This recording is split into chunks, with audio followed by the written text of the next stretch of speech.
পৌরসভা এলাকায় যারা ইমাম মুয়াজ্জিন তাদেরকে নিয়ে বিশেষ কর্মসূচি পালন করলেন। একদিকে যখন আপনাদের নিয়ে ধর্মীয় একটা উস্কানিমূলক কথাবার্তা চলছে, সেক্ষেত্রে মুসলিম সম্প্রদায়ের এই ইমাম মুয়াজ্জিনদের নিয়ে বিশেষ সভা, সেটা কতটা গুরুত্বপূর্ণ আর তাদেরকে কি বিধানসভায় কাজে লাগাবে?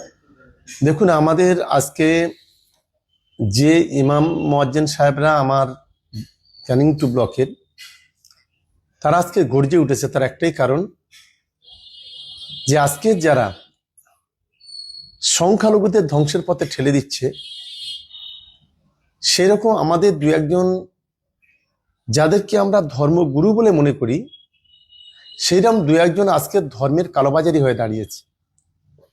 যার কারণে আজকের ইমামদের ডাকে আমি গিয়েছিলাম, আমি এই আয়োজন করিনি।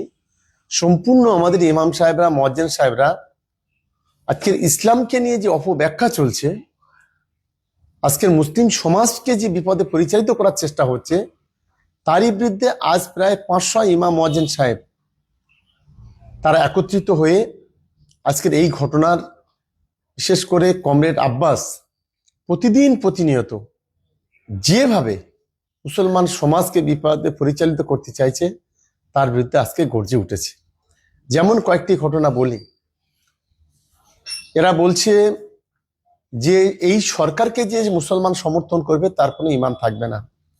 এটা সম্পূর্ণ ব্যক্তিগত কথা, এটা কোনো ইসলামের কোনো কথা নয়। আজকে এর বাইরেও বেশ কিছু আমাদের ইসলামের যে নিয়ম কানুন আছে, হাদিস কোরআনের কথা যেগুলো, তারও একটা অপব্যাখ্যা চলছে, যার বিরুদ্ধে আজকের শুধু ক্যানিং 2 দিয়ে শুরু হলো, সমস্ত জায়গায় মানুষ এবং বিশেষ করে যে সমস্ত আলেম ওলামায়েরা আছেন, তারা এই ঘটনার তীব্র নিন্দা করছেন। যে আব্বাস কমরেড যেটা জাহান্নামের কুকুর বলে যে ধরনের কথা বলেছেন, এটা কখনো কাউকে বলা যায় না। সেটা বাংলার আলেম ওলামায়েরা যারা আছেন, এই ঘটনার প্রতিবাদে তারা তীব্র প্রতিবাদ করছে। তারা বক্তব্যের মাঝখানে কোনো একটি জায়গায় আপনাকেই সমর্থন করলেন।